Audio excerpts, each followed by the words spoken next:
7월 23일 수요기도회 하나님 앞에 드리겠습니다. 흔히 사랑이 사람을 바꿔놓는다라는 말을 하긴 합니다. 사랑을 하게 되면 사람이 좀 바뀌게 되고, 사랑을 받게 되면 아이들이 좀 바뀌기도 하고, 그렇게 사람의 사람도 한 사람을 바꿔놓는데 하물며 하나님의 사랑은 어떻겠습니까? 주님의 사랑이 우리를 완전히 바꿔놓죠. 우리 주의 사랑 비칠 때에 같이 찬양하겠습니다.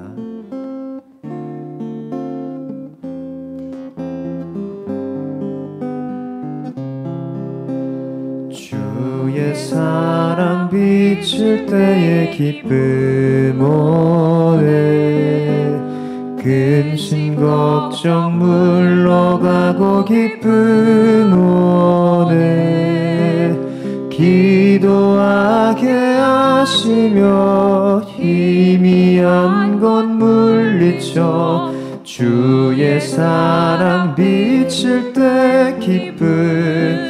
1절 다시 한번입니다. 주의 사랑 비칠 때의 기쁨 오네, 근심 걱정 물러가고 기쁨 오네, 기도하게 하시며 희미한 것 물리쳐 주의 사랑 비칠 때 기쁨 오네, 그 큰 사랑 내 맘속에 충만하게 비칠 때의 기쁨하네, 그 큰 사랑 내 맘속에 화평함과 기쁨 주네, 그 큰 사랑. 주의 사랑 비칠 때에 이 세상을 아름답고 활기차게 다 변하네, 화평 중에 내 영혼 영광스런 새 생명 다시 찾게 되었네, 그 큰 사랑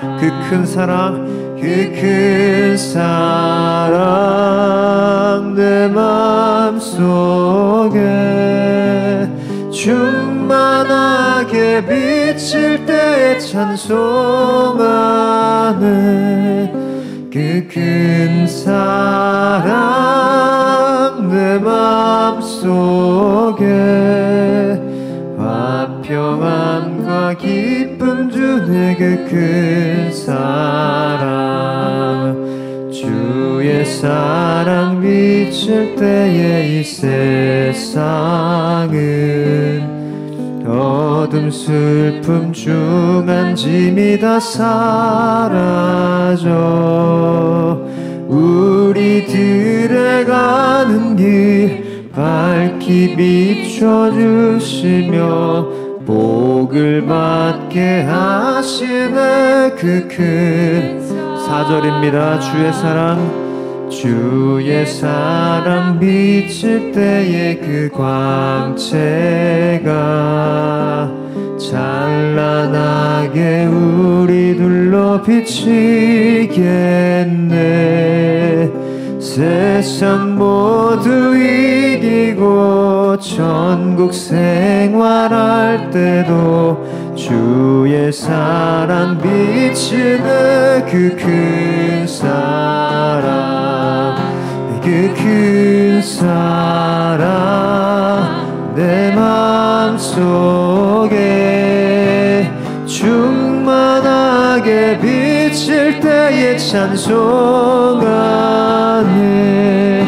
그 큰 사랑 내 맘속에 화평함과 기쁨 주네, 그 큰 사랑, 그 큰 사랑, 그 큰 사랑 내 맘속에 충만하게 비칠 때 찬송하네.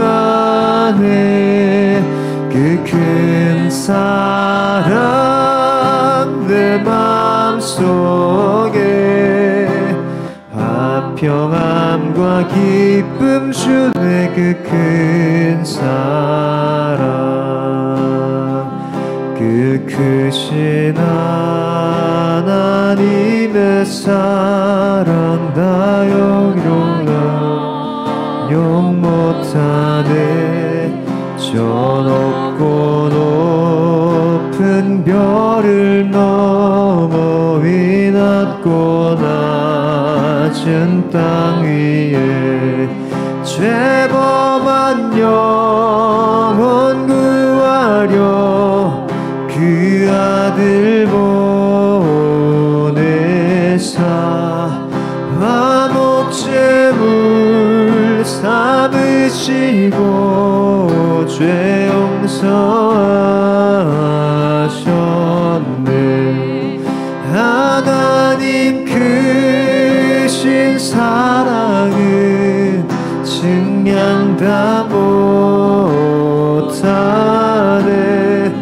영원히 변치 않는 사랑 성도여 찬양하세. 괴로운 시절 지나가고 땅 위에 영화 쇠할 때 주 잊지 않던 영혼들은 큰 소리 외쳐 울어도 주 믿는 성도들에게 큰 사랑 베푸사 우리의 죄 사했으니 은혜 잊을까. 하나님 크신 사랑은 증량 다 못하네. 영원히 변치 않는 사랑 성도여 찬양. 하늘을 두루마리 하늘을 두루마리 삼고 바다를 물 삼아도 한없는 하나님의 사랑 다 기록할 수 없겠네. 하나님의 그 사랑 그 어찌 닿았을까. 저 하늘 높이 쌓아도 채우지 못하리. 하나님 크신 사랑은 증량 다 못하네. 영원히 변치 않는 사랑 성도여 찬양. 하나님 크신 사랑은 하나님 크신 사랑은 증량 다 못하네. 영원히 변치 않는 사랑 성도여 찬양하세. 하나님의 사랑이 얼마나 놀랍고 능력이 있는지 하나님의 사랑은 죄인인 우리를 회개케 하십니다. 그리고 나 중심으로 살던 이 인생을 하나님 바라보며 살게 하십니다. 그렇게 사랑은 이 땅에서도 우리를 붙들고 변화시킬 뿐 아니라 그리스도께서 다시 오실 때에도 우리를 붙듭니다. 그래서 심판대에 우리로 담대하게 서게 합니다. 심판대에 우리로 하나님의 자녀로 서게 합니다.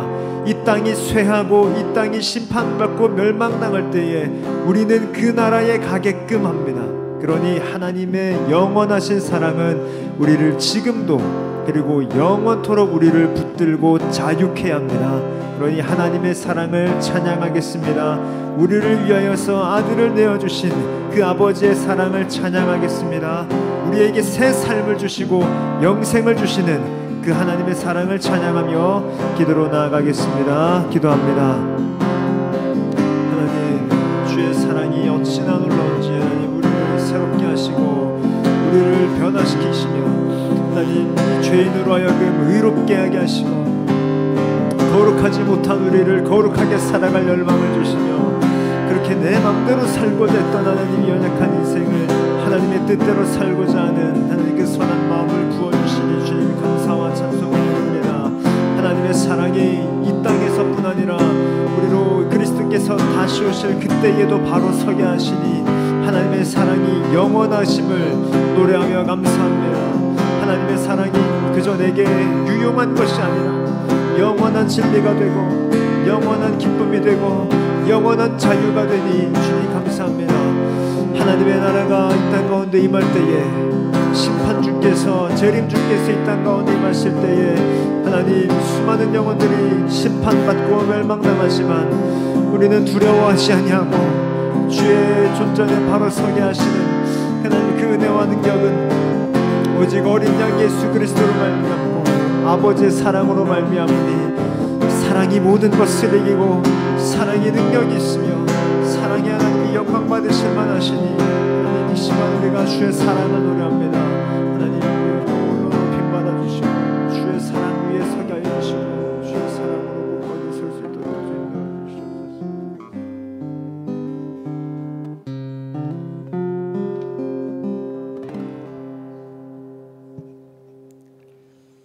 사랑의 하나님, 지난 3일간도 하나님의 은혜 가운데 우리를 붙드시고 우리의 피난처이시며 힘이 되어 주시니 참 감사합니다.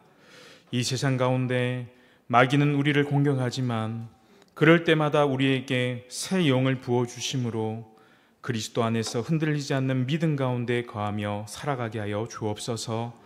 오늘날 교회를 통해 그리스도 안에 공동체를 세우게 하심에 참 감사합니다. 악의 공격에도 흔들리지 않도록 주님이 주인 되어 주옵소서. 악한 사탄의 간사한 술수에 넘어가지 않도록 주님의 교회를 붙드시고 주의 백성들을 날마다 보호하시고 지키시며 구원하여 주옵소서. 말씀의 터 위에 우리의 믿음이 날마다 바르게 세워지게 하시고 그 진리의 말씀을 통해 오직 하나님께 영광 돌리며 하나님만 찬양하는 성도들이 되게 하여 주옵소서. 2025년 성령님께서 이끌어 가시는 교회로 나아갈 때 성령 하나님의 인도하심을 통해 우리 교회와 우리의 가정과 우리 개인이 하나님으로 말미암아 기뻐하며 즐거워하는 은혜를 허락하여 주옵소서. 다음 세대 여름 사역을 위해 기도합니다. 유아부 초등부 여름성경학교를 은혜가 마칠 수 있도록 인도하여 주신 하나님 아버지, 비까지도 멈추게 하시고 가장 좋은 방법으로 인도하시는 하나님의 은혜와 사랑에 감사합니다. 이번 주 금요일부터 청소년부와 청년부가 여름 수련회로 나아갑니다. 대장 되신 그리스도를 그 마음에 모시고 이 험한 세상에서 그리스도의 군사로 세워지게 하시고 여름 수련을 준비하는 목사님과 선생님들, 스태프들 곳곳에서 수고하는 모든 이들을 기억하여 주시고 그들의 수고를 통해 우리의 자녀들의 믿음이 더욱더 굳건해지는 이번 여름이 될 수 있도록 주여 인도하여 주옵소서. 오늘도 십계명의 말씀을 봅니다. 말씀을 배울 때 말씀이 꿀송이보다 더 달게 하시고 듣고 끝나는 말씀이 아니라 우리의 삶 속에서 역사할 수 있도록 하나님 우리와 함께하여 주옵소서. 주 예수 그리스도의 이름으로 기도합니다.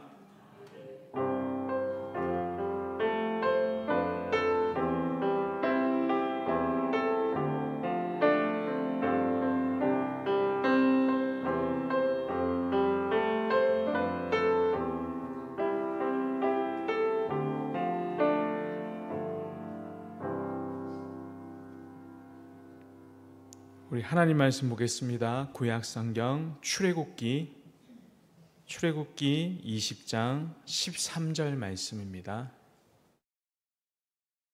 구약성경 출애굽기 20장 13절 말씀입니다.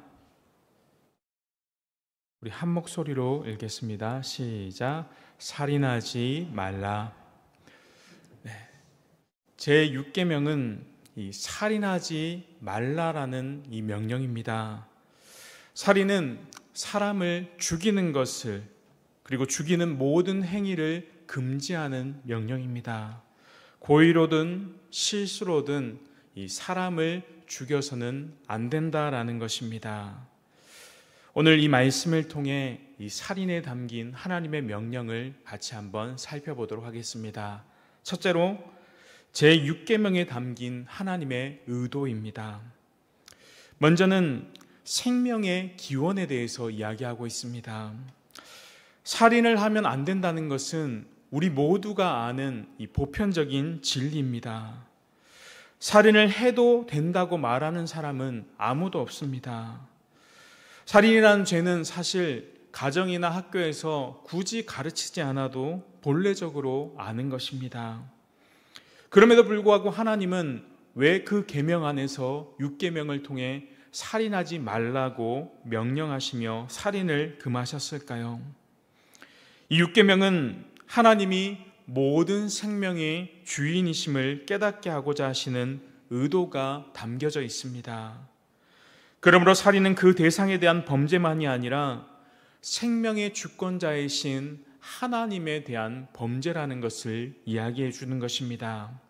또 두 번째로는 이 사람, 하나님의 형상으로 지음받은 존재라는 것을 우리에게 가르쳐 주는 것입니다. 제6계명은 살인을 금합니다. 그런데 불교에서는 어떻습니까? 살인뿐만 아니라 살생까지도 금합니다. 이 사실을 통해 제6계명의 의도가 분명하게 드러납니다. 다른 생명보다 바로 사람의 생명을 더욱 귀하게 여긴다라는 것입니다. 제6계명의 의도는 창세기 9장 6절에 잘 나타나 있습니다. 창세기 9장 6절의 말씀에 보면 다른 사람의 피를 흘리면 그 사람의 피도 흘릴 것이니 이는 하나님이 자기 형상대로 사람을 지으셨습니다. 여기에 잘 나타나 있습니다. 앞부분은 무엇입니까? 다른 사람의 피를 흘리면 그 사람도 피를 흘릴 것이다. 바로 이 말씀이 6계명에 해당됩니다. 그리고 뒷부분에 이는 하나님이 자기 형상대로 사람을 지으셨습니다. 여기서 뭘 나타냅니까? 바로 그 말씀의 이유를 설명하고 있는 것입니다. 이 말씀을 통해 알 수 있는 것은 제6계명의 의도는 하나님이 자기 형상대로 지으신 존재라는 것을 알 수 있습니다. 이 세상에 존재하는 다른 여러 피조물 중에서 사람의 가치가 다른 피조물보다 뛰어나다라는 것을 이 계명을 통해 가르쳐 주시는 것입니다. 그래서 6계명을 가리켜 기독교에서는 이 인간론이라고 부릅니다. 제6계명은 이 세상의 모든 생명 중에서도 이 사람의 생명의 소중함을 우리에게 가르쳐 주고 있습니다. 그렇다면 왜 사람의 생명은 다른 피조물의 생명과 다를까요? 분명 창세기 1장에 따르면 하나님은 이 세상의 모든 것을 창조하셨습니다. 뿐만 아니라 니케아 신경에 보면 이렇게 고백하고 있습니다. 눈에 보이는 것과 눈에 보이지 않는 모든 것을 하나님께서 창조하셨습니다. 여러분, 그렇다면 모든 것이 다 중요한 것이 아니겠습니까? 물론 모든 것이 다 중요하지만 그 안에서 하나님은 특히 사람을 다른 피조물과 다른 방식으로 창조하셨기 때문에 그렇게 여기시는 것입니다. 세 번째는 사람의 창조에 이 4가지 특징이 나타납니다. 첫째는 무엇입니까? 하나님의 창조 의지입니다. 창세기 1장 26절 말씀 우리 같이 한번 읽어보겠습니다. 1장 26절입니다. 시작.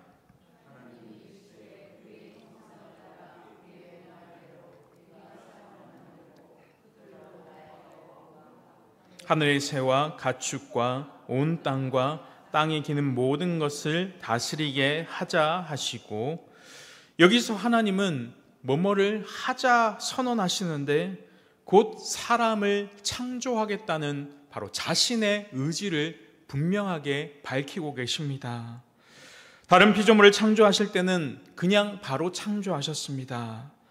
예를 들어 빛을 창조하실 때 내가 빛을 창조하겠노라 말씀하신 뒤에 빛이 있으라 말씀하신 것이 아니라는 것입니다. 그런데 사람을 창조할 때는 내가 이것을 하겠다는 분명한 의지를 가지고 분명히 드러내시는 것을 볼 수 있습니다. 그 후 27절에 보면 그 의지와 말씀에 따라 사람을 창조하셨는데 결국 하나님은 분명한 목적을 가지고 사람을 창조하셨다는 것입니다. 두 번째는 하나님의 직접적인 사역을 통해서 창조됨을 보여주고 있습니다.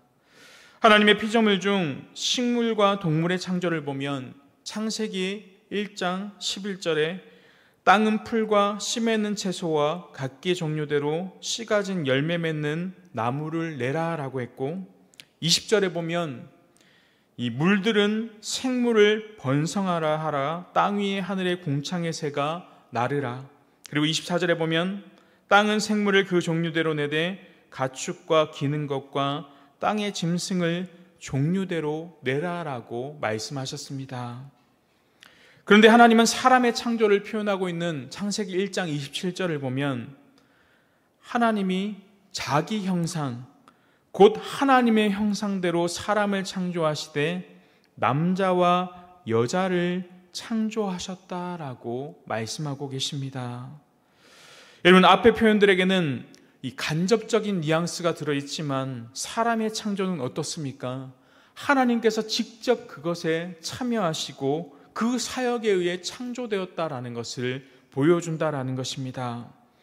그리고 세 번째, 남자와 여자로 창조하셨습니다. 창세기 1장 27절에 보면 남자와 여자로 창조하시되라고 되어 있습니다. 하나님은 분명 식물도 암수로, 동물도 암수로 창조하셨는데 유독 사람의 창조에서만 남자와 여자로 창조하셨다라고 말씀하십니다. 그리고 네 번째, 하나님의 형상과 모양을 따라 창조되었다라는 것입니다. 이 부분이 가장 중요한 부분인데요. 사람은 다른 피조물과 달리 하나님의 형상과 모양을 따라 창조되었습니다. 다른 피조물들은 각기 종류대로 혹은 그 종류대로 창조되었습니다. 근데 오직 사람에 대해서만 무엇이라 부르고 있습니까? 하나님의 형상을 따라 하나님의 모양대로 창조되었다는 표현이 사용되었습니다. 이것은 바로 사람의 특별한 위치를 가르쳐 주는 것입니다. 여러분, 지금까지 살펴본 것처럼 사람은 다른 피조물들과 분명히 구별된 존재로 지음받았습니다. 하나님은 자신이 창조하신 것들 중에 특별히 사람에게 많은 관심을 갖고 계십니다. 그래서 전통적으로 사람을 가리켜서 하나님의 창조의 면류관이다라고 고백하는 것을 우리는 볼 수 있습니다. 위의 네 가지 특성 중 특별히 주목해야 할 것은 바로 하나님의 형상으로 창조되었다라는 사실입니다. 그런데 율법을 설명하고 있는 창세기 9장 6절에 보면 다른 사람의 피를 흘리면 그 사람의 피도 흘릴 것이니 이는 하나님이 자기 형상대로 사람을 지으셨음이라 라고 말씀하고 있습니다. 여러분, 이러한 사실을 볼 때 율법의 의도는 무엇입니까? 사람은 이 세상의 그 어떤 피조물과 달리 하나님의 형상을 따라 지음받은 가장 가치 있는 존재라는 것을 우리에게 말씀하는 것입니다. 사람에 대한 바른 가치를 갖도록 하는 것이 바로 이 6계명의 계명이라는 것을 우리에게 가르쳐 주는 것입니다. 두 번째로는 이 6계명은 긍정적인 명령이라는 것입니다. 사실 제6계명은 부정적인 명령을 담고 있습니다. 살인하지 말라, 뭐뭐하지 말라. 그렇다면 제6계명의 긍정 명령은 무엇이겠습니까? 제6계명은 살인을 금하는 것을 넘어서 사람의 생명이 다른 피조물과 달리 중요하다라는 것을 가르쳐 줍니다. 그러므로 육계명은 단순히 사람을 죽이는 행위를 하지 않는 것으로 끝나는 것이 아니라는 말씀입니다. 제6계명의 긍정적이고 적극적인 명령은 바로 사람의 생명을 존중하고 보호하는 것입니다. 제6계명이 요구하는 것은 사람의 생명과 그 가치를 우리가 인정하고 생명의 신성함을 수호하며 육체의 건강을 잘 보존하는 일들을 행해야 합니다. 그래서 이에 대해서 웨스터민스터 소요리문답 이 68문에 이렇게 설명하고 있습니다. 제6계명에서 요구되는 것은 무엇입니까? 제6계명이 요구하는 것은 모든 합법적인 노력으로 자기 자신의 생명과 다른 사람의 생명을 보존하라라는 명령인 것입니다. 제6계명은 단순히 사람을 죽이는 행위만을 금하는 것을 말하는 것이 아닙니다. 모든 합법적인 노력을 통해서 사람의 생명을 보존하고 보호하는 일들을 우리가 행해야 한다는 것입니다. 그렇게 아무리 작은 생명이라 할지라도 우리는 경시하고 소홀히 하게 된다면 이 6계명을 어기는 것이라고 할 수 있습니다. 그래서 사람에게 상처를 입히는 것도 제6계명을 범하는 것이고 사람의 생명에 지장을 주는 것도 이 6계명을 범하는 것입니다. 결국 제6계명은 기독교의 이 생명 윤리를 다루는 계명입니다. 더 나아가서 죽음에 이르게 하는 모든 행위와 심지어 인격적인 모욕까지도 이 살인의 범주에 들어간다라는 것입니다. 그래서 제6계명은 단순히 살인하지 말라라고 해서 살인만 금지하는 것이 아니라 생명을 보존하라는 계명임에도 불구하고 우리는 살인하지 말라는 극단적인 표현을 사용한 것은 살인이라는 결과를 금지시킴으로써 결국에는 어떻습니까?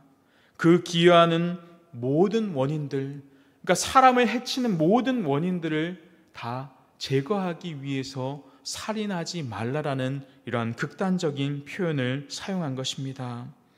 또 살인이라는 용어 아래 그것과 관련된 모든 죄를 포괄함으로써 그 죄의 심각성을 우리에게 보여주고 우리로 하여금 그 죄들을 더 효과적으로 삼가하기 위해서 살인하지 말라라고 명령하신 것입니다.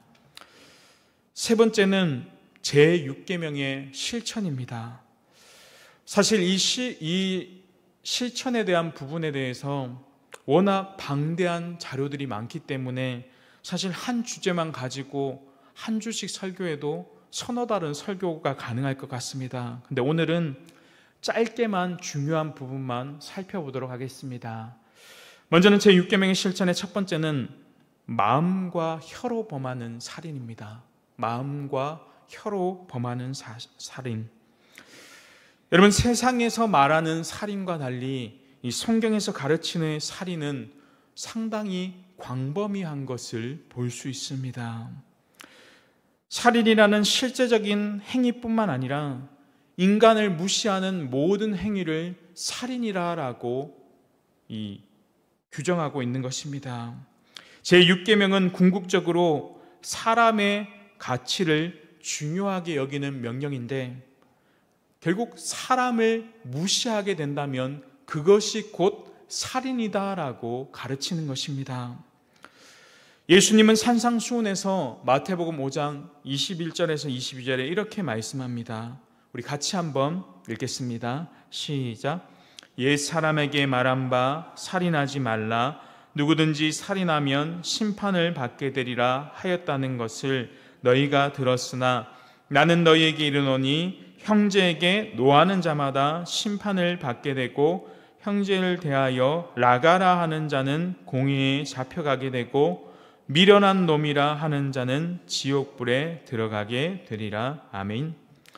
여기서 말하는 살인은 무엇입니까? 형제에게 노하는 자, 그리고 형제에게 라가라고 하는 자, 그리고 미련한 놈이라 하는 자는 심판을 받게 되는데 그 모든 것이 무엇이라고 말씀합니까?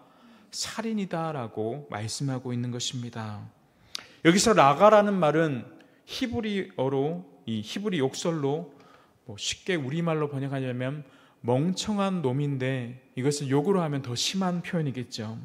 결국엔 형제에게 그런 욕설을 하는 자는 공회에 잡혀가 심판을 받게 되고 지옥불에 들어가게 될 것이라고 하는데, 이것은 형제에게 욕을 하는 것이 결국 살인과 같다라는 뜻입니다.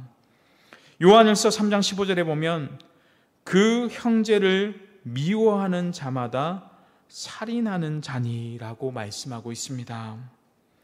바로 형제를 미워하는 것도 무엇이라고 얘기하고 있습니까? 살인이다라고 규정하고 있는 것입니다.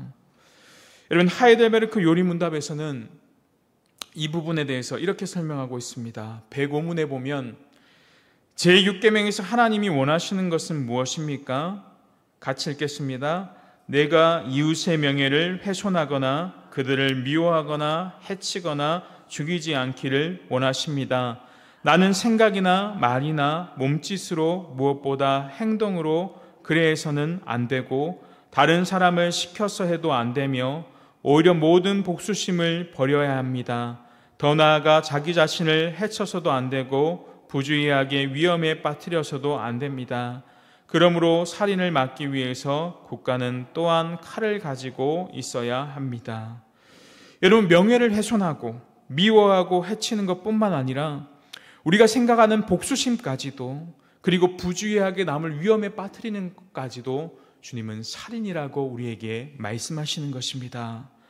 그리고 106문을 보면 더 자세하게 얘기하고 있는데, 그런데 이 계명은 살인에 대해서만 이야기하고 있습니까? 106문 한번 보면 아닙니다.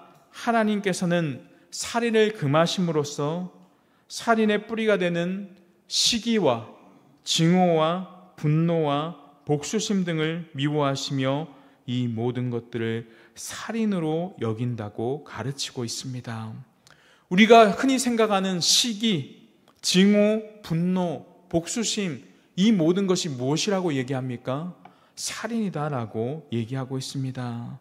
결국 6계명의 의도가 사람의 가치에 대한 분명한 인정을 의미하므로 이웃에 대해 모욕하거나 이웃에 대하여 화를 품는 모든 것들을 살인이라고 이야기하고 있는 것입니다. 비록 누구를 찔러 죽이는 실제적인 행위가 아니다 할지라도 우리가 마음에서 분을 품거나 생각을 통해서 하는 모든 것들이 살인으로 여긴다라고 이야기하고 있습니다. 그러니까 어떤 사람을 두고 우리가 이렇게 흔히 얘기하지 않습니까? 야, 저 사람 이 세상에서 사라져버리면 좋겠다. 여러분, 그 마음 품는 것도 주님은 우리에게 살인이다라고 이야기하시는 것입니다. 여러분, 하나님께서 그 사람을 이 땅에 태어나게 하셨는데 하나님이 그 사람의 생명을 아직까지도 허락하고 계시는데 우리가 그 사람이 없어져 버렸으면 참 좋겠다. 여러분, 이것이 살인이라는 것입니다. 어떤 사람이 갖고 있는 존재의 의미와 가치와 권리를 무시하는 것, 사람의 생명에 대한 정당한 평가를 하지 못하는 모든 것이 살인이라고 말씀하고 계시는 것입니다. 그러니까 하나님의 형상으로 창조된 사람에게 모욕하는 모든 것들이 살인이라고 말씀하시는 것입니다. 결국 이처럼 살인이라는 것이 총과 칼로 하는 것이 아니라 우리의 말과 혀로, 그리고 우리의 마음으로도 살인할 수 있음을 말씀하고 있는 것입니다. 두 번째는 무엇입니까? 낙태입니다. 낙태. 여러분, 사람은 죽이면 안 되는데 태아는 어떻습니까? 살인한 사람에 대해 분노하면서 태아를 죽인 사람에 대해는 그럴 수 있다라고 용납합니다. 여러분, 태아를 살인하는 행위를 우리는 낙태라고 부르는데 이 낙자가 떨어질 낙자, 지워질 낙자라고 해서 지운다, 버린다 정도의 의미를 담고 있습니다. 결국 태아를 사람 정도로 생각하는 게 아니라 그냥 일종의 상처나 혹 정도로 생각해서 그냥 떼어서 버린다는 의미입니다. 여러분, 저희 막내가 이 염색체 이상으로 결실로 태어났는데 요즘 다운 증후군 아이들이나 염색체 이상 아이들이 잘 태어나지 않습니다. 왜 그러신지 아십니까? 이유는 여러분 잘 아시다시피 이미 각종 검사를 통해서 병원에서 이상이 있으면 어떻습니까? 그 아이를 다 낙태시켜 버리기 때문에 그렇습니다. 다음 주일에 설교하러 오시는 기독교 윤리학 교수님, 신원아 교수님한테 배울 때 갓 태어난 아이가 하나님의 형상이라면 여러분, 뱃속에 있는 아이도 하나님의 형상으로 우리는 보아야 합니다. 태아도 하나님의 형상을 지닌 사람으로 그 생명의 가치가 있어서 산모보다, 다른 어떤 사람보다 열등하지 않습니다. 성경은 과연 언제부터 이 태아를 사람으로 보고 있습니까? 시편 139편 13절에서 16절에 보면 이렇게 말씀하고 있습니다. 주께서 내 내장을 지으시며 나의 모태에서 나를 만드셨나이다. 하나님은 이미 모태에서부터 사람을 창조하셨습니다. 그리고 16절에 보면 내 형질이 이루어지기 전에 주의 눈에 보셨으며 나를 위하여 정한 날이 하루가 되기 전에 주의 책에 다 기록되었나이다. 우리의 몸이 그 모습을 갖추기 전부터 이미 하나님은 우리를 향한 일들을 시작하셨습니다. 여기서 이 형질이라는 단어가 나오는데 이 형질이라는 단어는 히브리어로 골람이라고 해서 특정 조직과 기관으로 분화되지 못하는 이 배아를 뜻하는 의미입니다. 그래서 시인은 배아 상태에 있던 자신을 하나님이 직접 보고 계셨고 아셨음을 고백한 것이라고 말하면서 하나님은 태아부터 세심하게 돌보고 계심을 찬양하고 노래하고 있는 것입니다. 전통적 기독교에서는 사람을 시작을 이 수정란이 형성되는 시작 시기부터 보았습니다. 최대한으로 수정된 모든 수정란은 다 인간의 생명으로 여겨야 하고 최소한으로는 수정되어 어머니 태에 착상한 그 수정란부터 온전한 인간의 생명으로 여겨야 한다는 것이 전통적인 기독교의 입장입니다. 그리고 과학적으로도 어떻습니까? 수정된 배아는 독립된 유전자와 배열과 구조를 가지고 있기에 태아는 분명한 사람이며 생명임을 볼 수 있습니다. 여러분, 낙태를 찬성하는 사람들의 주장은 무엇입니까? 최소한의 인간됨을 인정할 수 있는 요소가 이 자의식을 가지고 있어야 하는데 최소한 뇌가 조성되고 뇌의 기능이 시작하는 그 단계를 사람으로 봐야 한다는 것입니다. 그리고 또 한편으로는 사람의 생명을 사람이 주장할 수 있다, 주관할 수 있다라고 생각하기 때문에 그렇게 하는 것입니다. 그런데 성경이 분명히 말하는 것은 태아를 죽이는 것도 살인입니다. 그러니까 낙태라는 표현 자체가 잘못된 표현인 것입니다. 우리는 6계명을 적극적으로 지키기 위해서는 낙태도 하지 말아야 하며 동시에 무엇입니까? 낙태 반대 운동과 같은 일에도 적극적으로 참여해야 함을 말씀하고 있는 것입니다. 세 번째 볼 것은 자살입니다. 자살은 인간 역사에 늘 나타나고 있는 현상입니다. 성경에서도 보면 가룟 유다와 사울 왕이나 아이도멜이나 시므리와 같은 사람들이 등장하는 것을 볼 수 있습니다. 특히 현대인들의 생각은 무엇입니까? 내 인생이니까 내 마음대로 해도 되고 아무도 간섭할 수 없다라고 생각합니다. 여러분, 근데 성경에서는 자살하지 말라고 구체적으로 언급하지는 않지만 여러분, 제6계명에 살인하지 말라는 그 계명 안에 무엇이 들어있는 것입니까? 다른 사람의 생명뿐만 아니라 누구의 생명도요? 내 자신의 생명도 귀하게 여기라는 것이 담겨져 있는 것입니다. 자살은 타살과 마찬가지로 하나님이 주시는 생명을 빼앗는 행위인 것입니다. 인간은 자신의 생명을 위임받은 청지기이기 때문에 이 생명을 자의적으로 처리할 수 있는 권리가 없는 것입니다. 불교나 힌두교에서는 이 윤회 사상을 들어서 생명이 여기서 끝나는 것이 아니라 다음 생애가 있다라고 이야기합니다. 그러나 성경은 사람이 이 세상에서 살아갈 수 있는 일은 단 한 번밖에 없다라고 말씀합니다. 자살이라는 것은 하나님이 우리에게 베풀어 주신 한 번의 인생을 어떻게 하는 것입니까? 거절하는 죄라고 할 수 있습니다. 또한 자신만 고통당하는 것이 아니라 어떻습니까? 남아있는 자녀들, 부모들, 친구들에게 정신적인 고통을 주는 죄입니다. 그러므로 6계명을 어기는 것은 그 계명을 어기는 것을 넘어서 이웃에 대한 범죄이며 이웃을 고통스럽게 하는 일인 것입니다. 그럼 여기서 한 가지 질문 드리겠습니다. 자살한 사람은 구원을 받을까요? 못 받을까요? 상당수의 기독교인들은 예수를 믿는 사람이 자살한 사람은 무조건 지옥에 들어간다는 이상한 확신을 가지고 있습니다. 자살하면 지옥에 들어간다. 여러분, 자살은 분명한 죄입니다. 하지만 자살한다고 해서 구원받지 못한다는 것은 바람직한 접근 방법이 아닙니다. 여러분, 그런 식으로 따지면 4계명의 안식일을 거룩하게 지키지 못한 사람, 5계명의 부모를 제대로 공경하지 못한 사람도 구원받지 못해야 합니다. 여러분, 형제를 미워하는 자는 살인하는 자라고 했는데 우리 중에 형제를 미워하지 않아 본 사람이 누가 있겠습니까? 그럼 우리 모두는 구원받지 못하는 자가 되어야 합니다. 그래서 자살한 사람이 구원받지 못한다는 주장하는 사람들은 회개할 기회가 없으니 그렇다라고 주장합니다. 그런데 노안으로 죽는 사람이나 갑작스러운 사고로 죽는 사람이 다 회개할 기회를 갖고 죽습니까? 우리 누구도 죽기 전에 자신의 모든 죄를 다 회개하고 죽는 사람은 아무도 없습니다.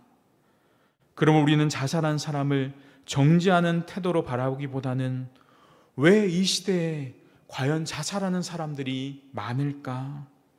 그것을 생각하고 살피면서 그러한 마음을 가진 자들을 돌아봐야 합니다. 특히 교회 공동체 가운데 성도들의 어려움을 살피고 그러한 극단적인 선택을 하는 사람들이 없도록 우리는 그들의 마음을 돌아봐야 하는 것입니다. 네 번째 볼 것은 이 안락사입니다. 안락사라는 것이 무엇입니까? 회복이 불가능한 심한 고통이 따르는 질병 상태에 있는 사람, 그 상태에 처한 환자가 고통에서 벗어나기 위한 목적으로 직접 후견인들을 통하여 자신의 생명을 종결시켜 달라는 요청, 그럴 때 의사가 직접 그 환자의 생명을 종결시켜 주거나 아니면 장치나 약을 준비해 줌으로써 이 자살 행위를 도와주는 것을 우리는 안락사라고 이야기합니다. 여러분, 안락사는 분명한 살인입니다. 그럼에도 사람들은 이 죽음을 미화시킵니다. 어떻게 미화시킵니까? 안락사라는 뜻 안에 무엇이 들어있습니까? 편안하고 즐거운 죽음이다라는 뜻이 들어져 있습니다. 요즘에는 이것을 가리켜 존엄사라고 해서 죽음의 가치가 존귀하다라고까지 이야기합니다. 여러분, 안락사를 찬성하는 사람들은 뇌사나 식물 상태에 있는 의식이 없는 상태인데 결국 그것은 죽은 것과 같은 것 아니냐라고 이야기하면서 찬성합니다. 사람의 생명의 가치가 다른 사람과의 인간관계에도 연결되어 있는데 인간관계를 전혀 하지 못하지 않느냐. 동시에 고통을 당하면서 괴롭게 사는 것은 인간답지 못하게 살아감이 된다라고 주장합니다. 그러나 창세기 2장 7절에 보면 생기를 그 코에 불어넣으시니 사람이 생명이 되었다는 말씀의 근거에 보면, 여러분, 코에 영혼을 불어넣어 생명이 되었다는 것을 볼 때 우리는 영혼의 의식보다는 영혼은 생명에 가깝다고 볼 수 있습니다. 그래서 뇌사 상태나 식물 인간 상태의 사람은 의식은 없을 수 있지만 무엇이 없는 것이 아닙니까? 영혼이 없는 것은 아닙니다. 뇌의 건강 여부에 따라서 사람의 영혼이 결정되는 것이 아니라 우리의 호흡이 숨쉬고 있느냐 아니냐, 거기에 따라 영혼이 있냐 없냐가 결정되는 것입니다. 그러므로 호흡이 끊어지기 전까지는 우리는 하나님의 형상으로 지음받은 존재로 보아야 합니다. 또 한 가지, 여러분, 고통받는 사람은 과연 가치 없는 삶을 살아가는 것입니까? 우리는 욥을 보면 욥이 어떻습니까? 온몸이 종기가 나고 심각한 질병에 걸려서 아내가 무엇이라고 합니까? 하나님을 욕하고 죽으라. 그러니까 쉽게 말하면 자살해라, 안락사를 해라 라고 이야기합니다. 그럴 때 욥이 뭐라고 고백합니까? 우리가 하나님께 복을 받았은즉 화도 받지 아니하겠느냐라고 말하는 것을 볼 수 있습니다. 고통스럽게 있느니 차라리 죽는 게 환자의 권리라는 안락사의 논리는 결국 성경적이지 않다라는 것입니다. 여러분, 최악의 상황이라 할지라도 하나님께서 아직까지 그 목숨을 데려가지 않으셨으면 우리는 살아야 합니다. 안락사는 하나님의 섭리와 그것을 통해 보여주시고자 하는 하나님의 뜻을 인간 스스로 거스르는 것입니다. 여러분, 살인이 고통 완화의 수단이 될 수 없다라는 것입니다.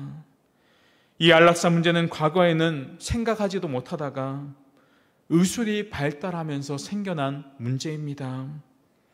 여러분, 의술이라는 것은 하나님의 섭리 가운데 생명을 살리고자 하시는 하나님의 일반적인 은총입니다. 그런 의술이 생명을 증진하는 데 목적이 있지 그 생명의 종결을 앞당기는 데 사용돼서는 안 된다는 것을 우리에게 분명하게 보여주는 것입니다. 다섯 번째는 전쟁입니다. 전쟁도 살인이 아닌가? 전쟁에 대해서 평화주의자들은 전쟁을 절대 하면 안 된다라고 주장합니다. 그리고 정당 전쟁론자들은 가급적 전쟁은 안 하는 것이 좋지만 절대로 안 하는 것은 아니다.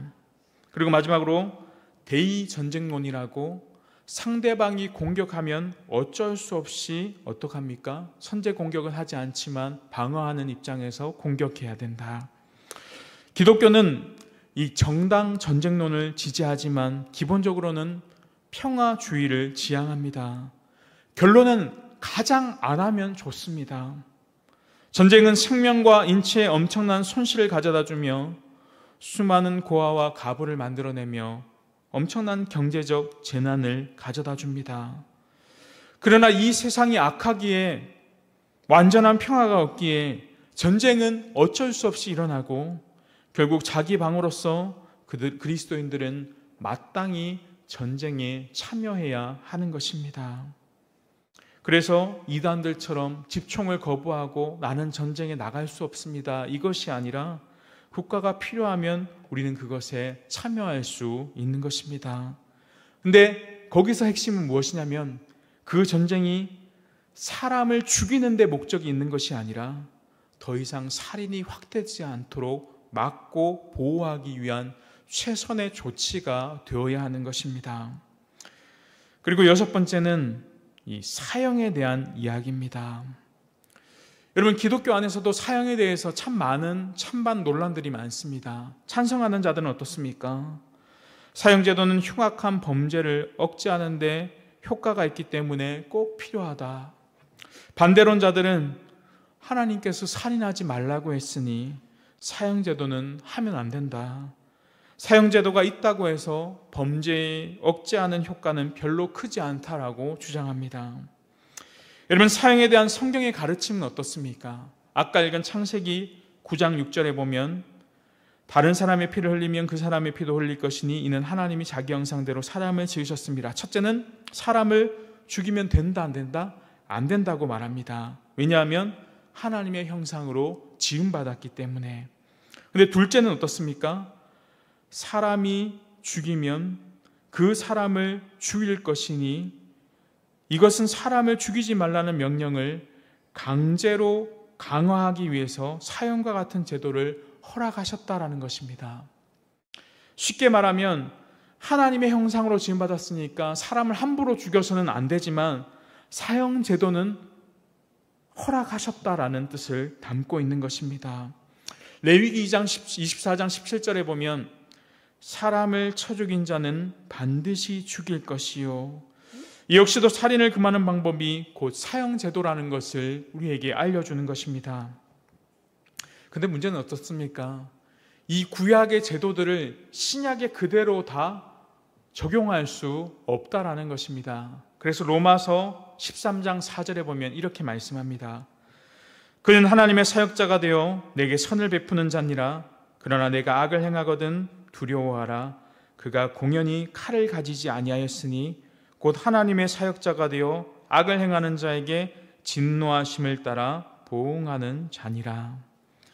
바로 국가에게 칼을 사용할 수 있는 권한을 주셨다라는 것입니다.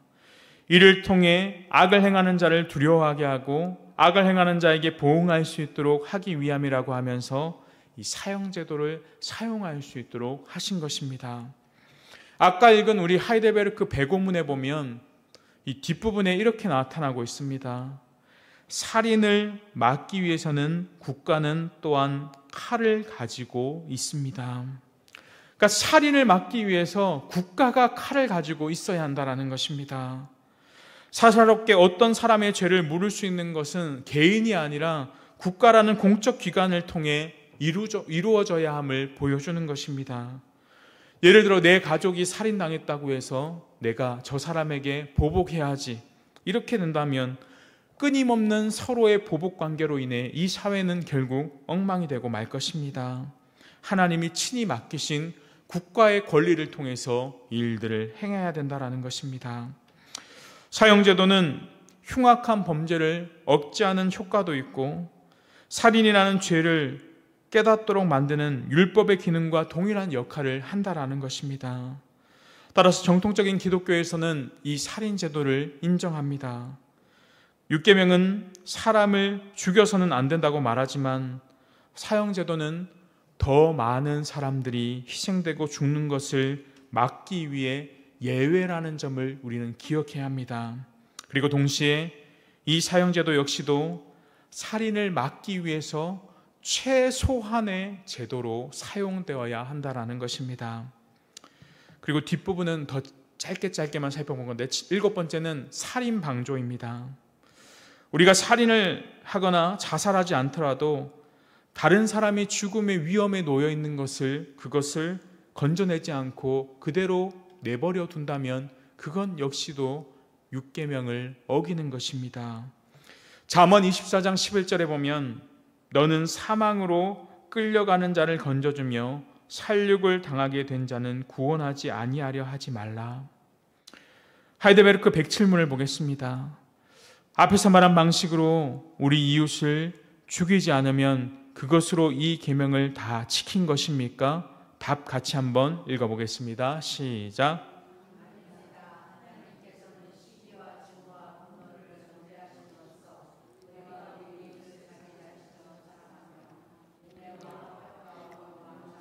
친절을 보이고 우리가 할 수 있는 한 그들을 해악으로부터 보호하며 심지어 원수에게도 선을 행하라고 하셨습니다. 아멘. 시기와 증오와 분노도 정죄하지만 맨 마지막에 색칠한 부분이 무엇입니까? 우리가 할 수 있는 한 그 해악으로부터 보호하고 심지어 누구에게까지도 선을 행하라고 말씀하십니까? 원수에게까지도 선을 행하라고 말씀하셨습니다. 8번째는 담배와 술과 약물 중독 등입니다. 여러분, 낙태, 자살, 안락사, 전쟁, 사형의 경우는 직접적으로 사람을 죽음에 빠뜨리는 위험이라고 한다면 이 6계명인 직접적인 살인 행위뿐만 아니라 죽음에 이르게 하는 모든 행위들을 다 다루고 생명을 보존하기 위해 노력하는 것을 볼 수 있습니다. 그래서 이런 점에서 담배, 술, 약물 중독, 그 밖에 사람의 건강을 해치는 죽음에 이르는 모든 것들이 다 포함되는 것입니다. 9번째는 차별과 인권입니다. 여러분, 사람의 생명을 죽이는 것뿐만 아니라 사람의 영혼을 죽이는 인격 살인도 살인이라고 말씀하는 것입니다. 사람을 차별하는 것은 그 자체로 무엇입니까? 하나님의 형상과 모양대로 지음받은 동등한 사람에 대한 인격적인 살인이기 때문에 이것을 하지 말라고 명령하신 것입니다. 더 나아가서 사람의 가장 기본적인 기본권과 인권을 박탈하는 행위도 살인이라고 할 수 있습니다. 그래서 흔히 말하는 이윤을 위해서 사람의 안전을 무시하는 태도, 또 건강을 해치는 일하는 작업 환경을 방치하는 태도, 그리고 위험에 빠진 조난자를 그냥 내버려두는 태도, 이 모든 것들이 이 육계명을 어기는 것이라고 할 수 있겠습니다. 그리고 10번째는 영혼의 구원입니다. 살인뿐만 아니라 이 영혼까지도 이야기하고 있습니다. 이런 점에서 영혼의 사망을 향해 달려가는 것을 내버려두는 것, 쉽게 말하면 우리가 구원해야 할 사람들을 구원하지 않고 전도하지 않는 것도 육계명을 어기는 것이라고 할 수 있겠습니다. 진리를 떠나고 미혹된 길에서 방황하고 있는 자들을 우리가 그냥 내버려두는 것이 아니라 그들이 사망에서 돌아와서 생명으로 인도될 수 있도록 그 일을 적극적으로 행하는 것도 우리에게는 살인하지 않는 하나님의 명령을 지키는 것이라고 말씀하고 있습니다. 그럼 마지막으로 예수님은 이 육계명을 어떻게 지키셨습니까? 예수님은 죽어가는 자들을 살리심으로 이 육계명을 지키셨습니다. 공생의 가운데 어떻습니까? 수많은 병든 자들을 고치시고 죽음의 문턱에 있는 자들을 살리시고 이미 죽었던 자도 살리시는 것을 볼 수 있습니다. 주님은 인격적으로 아무도 차별하지 않으시고 동일하게 그 사람들에게 6가지 6계명을 지키셨습니다. 당시 소외되었던 세리 삭개오에게도 찾아가시고 거지 나사로에게도 은혜를 베풀어 주셨습니다. 예수님은 사형제도를 인정하심으로 당시 로마의 사형제도인 십자가의 형벌을 받으셨습니다. 예수님은 그 극심한 고통 가운데서도 자살이나 안락사를 원치 않으시고 그 고통을 감당해내셨습니다. 오히려 그 고통마저도 달게 받으심으로써 인간이 당하는 그 고통을 친히 감당하셨던 것입니다. 예수님은 명혼을 구원하심으로 이 육계명을 잘 지키셨습니다. 자신의 죽으심으로 결국 우리를 살리신 것입니다. 자신이 죽기까지 영혼을 향한 사랑을 직접 몸소 우리에게 보여주신 것입니다. 예수님은 자기 목숨을 버려 우리의 생명을 구원하심으로써 제6계명에서 말씀하고 있는 생명 사랑을 몸소 몸으로 실천하신 것입니다. 그리고 그 예수님은 자신이 죽는 방식이 아닌 죽은 자들 가운데서 다시 살아나심으로 제6계명을 온전히 지키셨던 것입니다. 말씀했습니다. 제6계명은 단순히 살인이라는 범죄를 막는 계명이 아닙니다. 이 6계명 안에는 사람의 생명을 보존하시는 하나님의 배려와 사랑이 담겨져 있습니다. 하나님은 제6계명을 통해 사람의 생명이 얼마나 존귀한지를, 소중한지를 가르쳐 주셨습니다. 또 아무리 고통스러운 환경에 처한다 할지라도 생명의 소중함을 결코 포기해서는 안 된다고 우리에게 가르쳐 주셨습니다. 사사로운 보복과 복수가 아니라 공적 기관이 집행하는 처벌을 통해 혼란스러운 세상이 되는 것을 막으시는 하나님의 섭리가 이 계명 안에 담겨져 있는 것입니다. 처음 사람을 만드실 때부터 하나님은 혼자 내버려 두시지 않으셨습니다. 하나의 사회를 형성하고 그 안에 서로 돕고 배려하며 나아가는 존재로 만드셨던 것입니다. 하나님은 사람들이 사회를 구성하고 그 안에서 협력하며 서로 돕고 나아가는 존재의 목적을 이루도록 만드셨습니다. 그런데 사회의 일원으로 공존하는 사람들 사이에 그 사람과 함께 공동체를 이루지 않겠다고 강한 표시로 무시하고 미워하고 결국엔 살인에 이르기까지, 이에 대해 하나님은 제6계명을 통해 우리를 보호하시고 이 땅의 교회를 보호하신다는 것을 가르쳐 주시는 것입니다. 결국 살인이라는 것은 단순한 생명 자체가 아니라 우리를 지으신 하나님의 형상으로 지으신 그 하나님의 사랑을 가르쳐 주시는 계명인 것입니다. 이번 한 주간도 우리에게 가르쳐 주신 이 6계명을 잘 지키며 나아가는 저와 여러분의 복된 삶이 되시기를 바랍니다.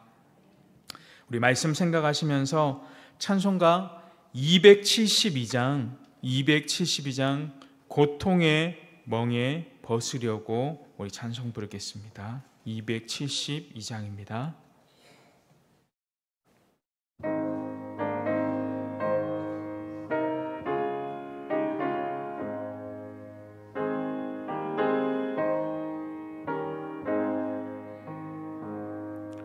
고통의 멍에 벗으려고 예수께로 나갑니다. 자유와 기쁨 베푸시는 주께로 갑니다. 병든 내 몸이 튼튼하고 빈궁한 삶이 부해지며 죄악을 벗어버리려고 주께로 갑니다. 낭패와 실망 당한 뒤에 예수께로 나갑니다. 십자가 은혜 받으려고 주께로 갑니다. 슬프던 마음 위로받고 인생의 풍파 찬잔하며 후한송 부르려고 주께로 갑니다. 교만한 마음을 내버리고 예수께로 나갑니다. 복되신 말씀 따르려고 주께로 갑니다. 실망한 이 몸 힘을 얻고 예수의 크신 사랑받아 하늘의 기쁨 맛보려고 주께로 갑니다. 죽음의 길을 벗어나서 예수께로 나갑니다.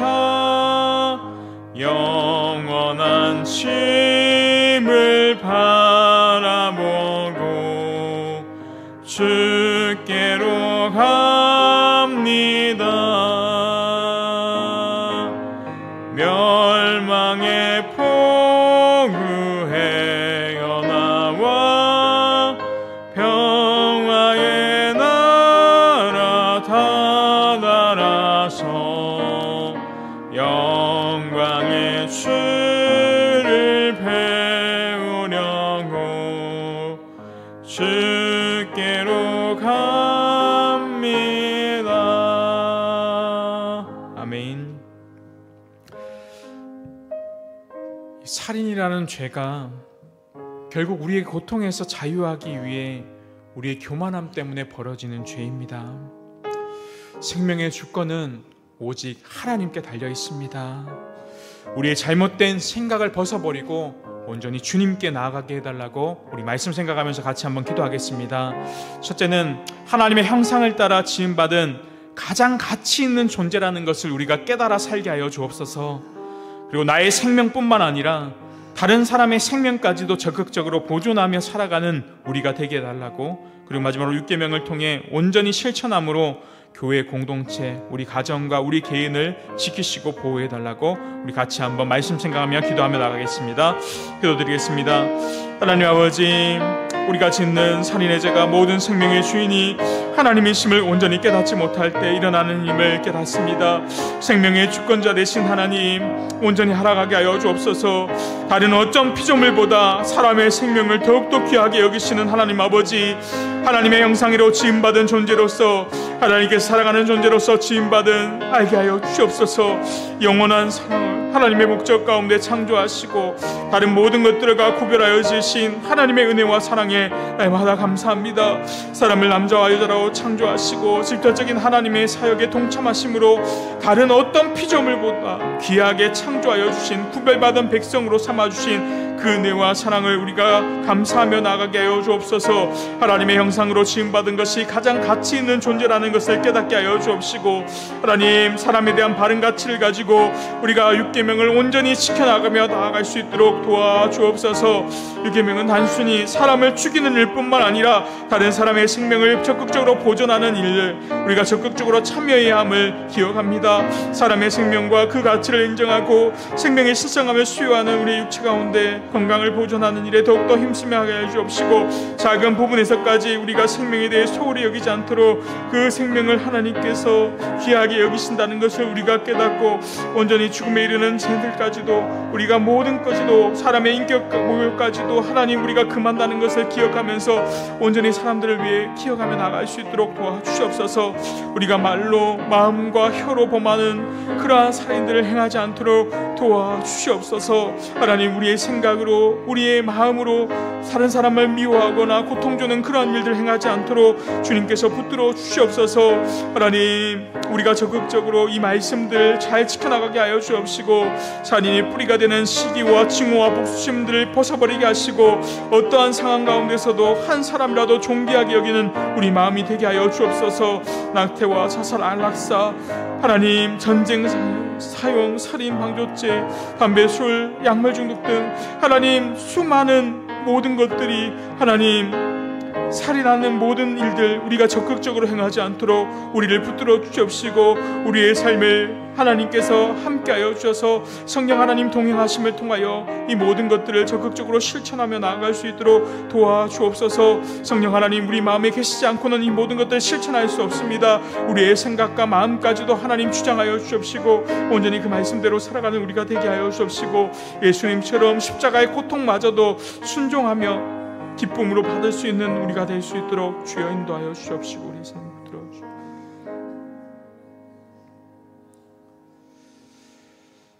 하나님 아버지, 오늘 살인하지 말라는 주의 말씀을 우리 그림양산교회 공동체에게 주셨습니다. 이 명령에는 생명을 보존하시려는 하나님의 배려와 사랑이 담겨져 있음을 늘 기억하게 하여 주옵소서.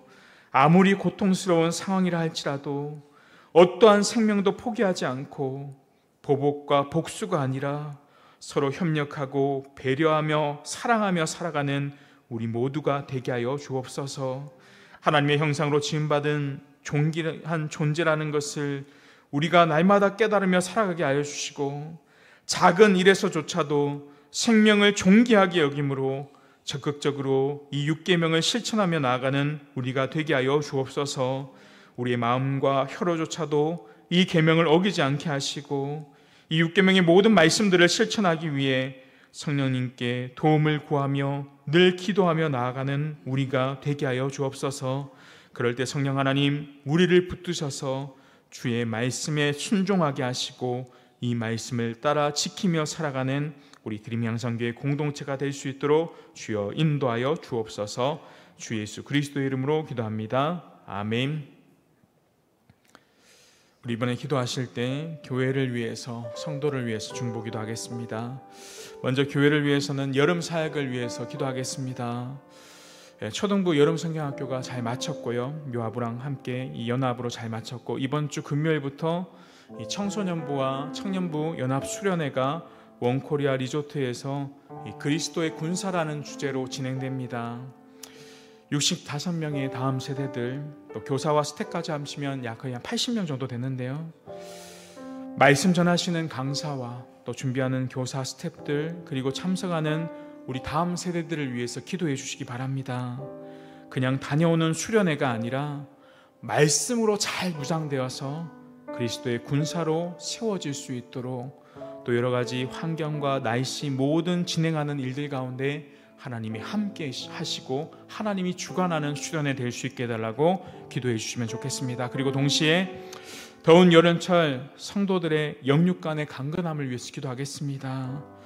더운 날씨 속에서도 우리의 영적 신앙들을 부지런히 달려가며 말씀 읽고 기도하며 이러한 영적인 일에 더욱더 힘쓸 수 있는 우리가 되게 해달라고 기도하시고, 또 공동체 안에서 믿음이 연약한 자들이 있습니다. 하나님 그들의 믿음을 굳건하게 해주시고, 우리가 그들을 위해 기도할 때 성령 하나님 그들의 믿음이 더욱더 자라날 수 있게 해달라고 이 시간 우리 다음 세대와 위해 기도하시고, 성도를 위한 중보기도도 같이 하겠습니다. 김미자 권사님, 신장에 있는 암 수술을 해야 되는데 현재 발의 염증이 또 속히 치료되고 수술하는 모든 준비 과정 가운데도 하나님 함께 해주시도록, 장한현 집사님 4차 항암 치료 중에 있는데 잘 견딜 수 있는 은혜 주시도록, 또 이민영 자매님 항암 중인데 감당할 체력 주시도록, 박상우 형제님 간의 신장 수치 잘 유지되고 예수님에 대한 사모한 마음 있기로 같이 기도하시고, 우리 다음 세대와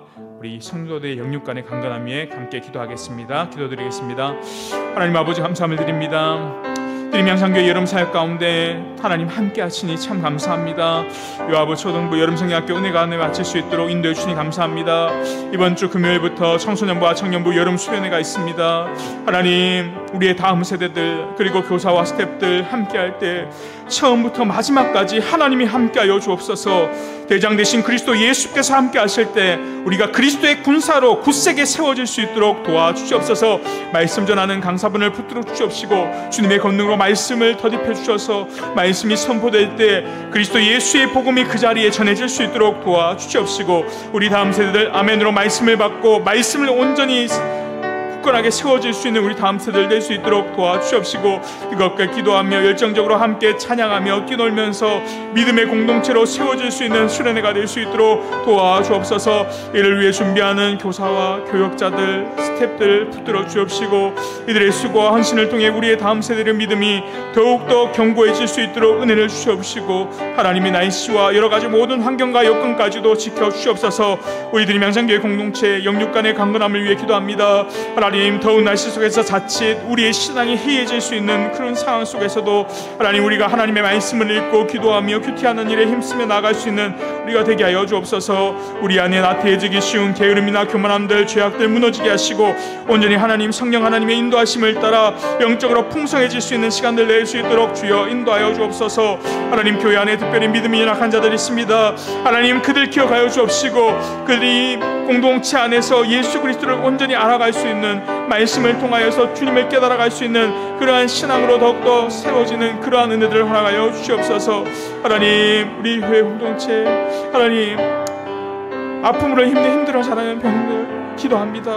김희자 권사님 하나님 신장암 수술해야 되는데 하나님 집도하는 의사의 손길 붙들어 주옵시고, 현재 발의 염증 때문에 힘들어하고 있습니다. 촉지 치료하게 되어 주옵시고, 수술을 준비하는 모든 과정 가운데 하나님 함께하여 주옵시고, 하나님 권사님의 신앙을 붙들어 주옵시고, 하나님 함께하여 주셔서 하나님 늘 그 마음 위로하여 주옵시고, 특별히 간병하는 조삼이 권사님 위에도 주님께서 위로하시고 함께하여 주옵소서.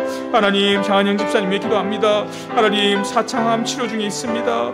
잘 견딜 수 있도록 완치될 수 있도록 하나님 은혜를 허락하여 주옵소서. 강한 부작용 되지 않도록 하나님 후유증 없도록 깨끗하게 잘 치료하여 주시옵시고 하나님 모든 회복 가운데 하나님 함께하여 주옵시고 하나님께서 이 모든 것들을 감당할 능력과 체력들을 감당하여 주셔서 하나님 함께하여 주실 때 견고한 믿음 가운데 하나님 한 분만 바라볼 수 있도록 주님께서 상한영 집사님 붙들어 주옵시고 함께하여 주옵소서.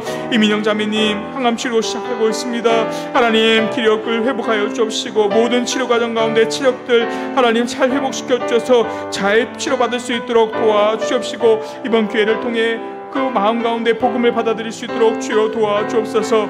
박상우 형제님 계속해서 심장 수치가 높다고 합니다. 안정될 수 있도록 하나님 함께 하시옵시고 그 마음 가운데 그리스도 영접할 수 있도록 하나님께서 붙잡아 주옵시고 점금 집사님도 위로하여 주옵시고 그 가정 가운데 주님의 위로자가 되어 주옵시고 인도하여 주옵소서. 원치 않는 질병으로 고통당하는 성도들, 경제적으로 물질적으로 여러 가지 어려운 상황 속에 있는 성도들 하나님 우리 그들의 상황을 다 알 수 없지만 하나님께서 그들과 함께하여 주옵시고 우울증과 공황장애로 고통당하는 성도들에게 찾아와 주셔서 그들의 마음을 위로하시고 그들이 하나님 한 분만을 바라볼 수 있도록 그들의 아픔과 고통까지도 주님 세밀하게 살펴주시옵소서. 하나님 오늘도 한전히 우리의 기도할 때 하나님 그 기도를 들으시고 하나님 을 수 있도록 도와주시옵소서.